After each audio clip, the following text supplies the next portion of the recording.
بسم اللہ الرحمن الرحیم۔ السلام علیکم ورحمۃ اللہ وبرکاتہ۔ برادران اسلام،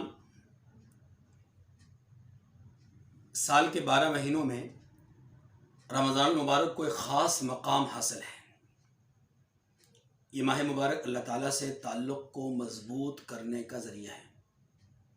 اس ماہ مبارک میں ہر عبادت اور نیکی کا مرکزی نقطہ یہی ہے کہ اپنے رب سے اپنے ٹوٹے ہوئے تعلق کو پھر سے استوار کیا جائے، اپنے اعمال میں بہتری لا کر اپنے خالق اور مالک کو راضی کیا جائے، اپنے گناہوں سے معافی مانگ کر کے اللہ کے غصے کو ٹھنڈا کیا جائے۔ آج پوری دنیا میں مسلمان استقبال رمضان کرتے ہیں، اور رمضان کا استقبال اصل یہ ہے کہ انسان رمضان سے پہلے اپنی مصروفیات کو کم کرے اور اپنے آپ کو فارغ کر کے رب کی عبادت اور ریاضت کے لیے کمر بستہ ہو جائے۔ آج ہم یہ نیت کر لیں، یہ عزم کر لیں کہ گزشتہ سالوں میں اللہ سے جو تعلق ہم پیدا کر سکے ہیں، اس سے کہیں زیادہ بہتر، اس سے کہیں زیادہ مضبوط تعلق اس دفعہ کے رمضان میں اللہ سے قائم کرنے کی سعادت حاصل کر سکیں گے۔ ماہ مبارک کے احترام کو، اس کی عظمت کو مد نظر رکھتے ہوئے چند باتوں کا خیال کریں۔ نمبر 1، اپنے اندر حصول تقوی کا جذبہ پیدا کریں۔ حصول تقوی کیا ہے، اس کو سمجھنا ضروری ہے۔ تقوی 2 چیزوں کا نام ہے، ایک پرہیز اور ایک عمل، جس کو ہم دوسرے لفظوں میں یوں کہہ سکتے ہیں کہ ایک دوا ہے اور ایک پرہیز ہے۔ اپنے آپ کو گناہوں سے بچانا یہ پرہیز ہے، اور اللہ کے حکموں کو بجا لانا یہ عمل ہے اور یہ دوا ہے۔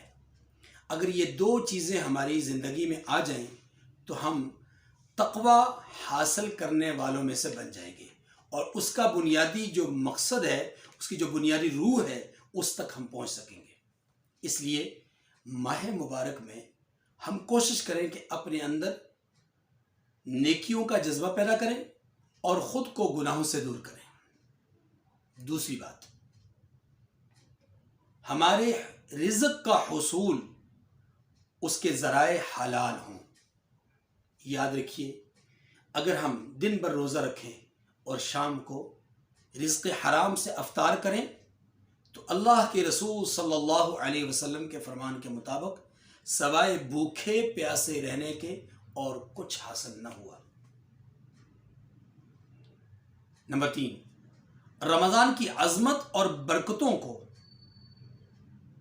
اپنے دل میں محسوس کریں اور یہ احساس اپنے دل میں پیدا کریں، کیونکہ رسول اللہ صلی اللہ علیہ وسلم نے اس ماہ مبارک سے متعلق فرمایا، شہر مبارک، یہ برکت والا مہینہ ہے۔ کیا عجیب برکتیں ہیں اس کی کہ انسان رمضان کے علاوہ جن کاموں کو کرنا اپنے لیے بوجھل یا مشکل محسوس کرتا ہے، رمضان میں وہ کام سارے کے سارے انسان کے لیے آسان ہو جاتے ہیں۔ اپنے جو اخراجات ہیں ان کو ایک مخصوص پیمانے پر رکھتے ہوئے ان کے اندر کمی لانے کی کوشش کریں، اور جو ہم وسائل اس میں سے جمع کر سکیں ان وسائل کو راہ خدا میں خرچ کرنے کا جذبہ رکھیں۔ اسے کہتے ہیں انفاق فی سبیل اللہ، راہ خدا میں خرچ کرنے کا جذبہ۔ اسی طریقے سے قرآن مجید کو صحیح تلفظ اور تجوید کے ساتھ پڑھنے کی صلاحیت اپنے اندر پیدا کریں۔ میرے بھائیوں، ہم میں سے جس کو قرآن مجید کی صحیح تلاوت کا سلیقہ نہیں آتا، تجوید سے پڑھنا نہیں جانتا، اسے چاہیے کہ وہ رمضان المبارک کے اندر جذبہ پیدا کرے اور کسی اچھے ماہر قاری کے پاس بیٹھ کر کے قرآن مجید کی تلاوت کو سیکھے، تاکہ اس کلام مقدس کی تلاوت کی برکت سے ہمارا رب ہم سے راضی ہو جائے۔ ایک کام دوسرا، اور وہ یہ ہے کہ اپنے گھروں سے ان آلات معصیت کو نکال دیا جائے کہ جن کی وجہ سے ہمارے اعمال دن بدن تنزل کا شکار ہو رہے ہیں، بلکہ ہم یوں کہیں کہ ایسے آلات معصیت جو ہمارے اعمال کو ضائع کرنے والے، برباد کرنے والے ہیں، ٹی وی ہے، کیبل وغیرہ اس طرح کے معاملات، جو خرافات ہیں، ان خرافات کو ہمیشہ کے لیے اپنے گھر سے نکالنے کا جذبہ پیدا کریں۔ لیکن اگر ہمیشہ کے لیے نکالنے کا اب بھی اس وقت ہمارے اندر وہ جذبہ پیدا نہیں ہو سکا تو کم از کم اس ماہ مبارک میں اس خرافات سے دور رہیں۔ اسی ضمن میں ایک خاص بات اور ہے، اور وہ یہ ہے کہ ٹی وی پر رمضان نشریات کے نام سے، رمضان ٹرانسمیشن کے نام سے بہت سارے پروگرامز آتے ہیں۔ ان خرافات میں اور ان پروگراموں میں اپنے آپ کو مگن رکھنے، مصروف رکھنے کی بجائے اور ان سے فوائد حاصل کرنے کے بجائے عملی جد و جہد کیجئے، اپنے رب کے سامنے نماز کی صورت میں، تلاوت کی صورت میں، ذکر کی صورت میں، تسبیحات کی صورت میں، درود مبارکہ کی صورت میں اپنے آپ کو پیش کیجئے، تاکہ ہمارا رب ہم سے ہمارے اعمال کی بدولت راضی ہو جائے، ہمارے اعمال سے خوش ہو اور وہ ہم سے راضی ہو۔ رمضان المبارک میں اس دفعہ خاص طور پہ کاروباری حضرات سے عرض کروں گا کہ کاروباری حضرات اپنے آپ کو اس دفعہ اتنا پابند کریں کہ وہ کسی بھی قسم کی ذخیرہ اندوزی نہیں کریں گے۔ نمبر 2، ناجائز منافع خوری نہیں کریں گے۔ یہ ہمارا ایک بہت المیہ ہے کہ ہم ناجائز منافع خوری کر کے ذخیرہ اندوزی سے حاصل ہونے والی رقم سے پھر شام کو لوگوں کو روزہ افطار کرواتے ہیں۔ دن بھر ہم لوگوں کی آہیں لیتے ہیں اور شام کو روزہ افطار کروا کر ہم یہ سمجھتے ہیں کہ ہم جنت کے حقدار ہو گئے ہیں۔ اجتناب کیجیے، خدا را اپنے آپ کو بچائیے۔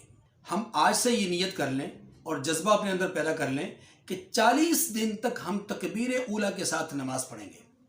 رسول اللہ صلی اللہ علیہ وسلم نے ارشاد فرمایا، جو شخص 40 دن اخلاص کے ساتھ ایسے طریقے سے نماز پڑھے کہ اس کی تکبیر اولیٰ فوت نہ ہو تو اسے 2 پروانے ملتے ہیں۔ نمبر 1 نفاق سے بری ہونے کا، اور نمبر 2 جہنم سے چھٹکارے کا۔ آخری بات ہے، رمضان بعض لوگوں کی بخشش میں وہ کردار ادا نہیں کرتا، یعنی بعض لوگ ایسے ہوتے ہیں کہ جو رمضان مبارک میں بخشش سے محروم ہوتے ہیں، ان میں سر فہرست والدین کا نافرمان ہے۔ نمبر 2 قطع رحمی کرنے والا۔ نمبر 3 شراب نوشی کرنے والا، اور نمبر 4 دلوں میں کینہ اور بغض رکھنے والا۔ یہ 4 قسم کے خاص لوگ ہیں کہ جن کی بخشش نہیں ہوتی، جو بخشش سے محروم ہوتے ہیں۔ خدا را ہاتھ جوڑ کے عرض کرتا ہوں، اپنے تعلق کو رشتہ داروں کے ساتھ مضبوط کیجیے،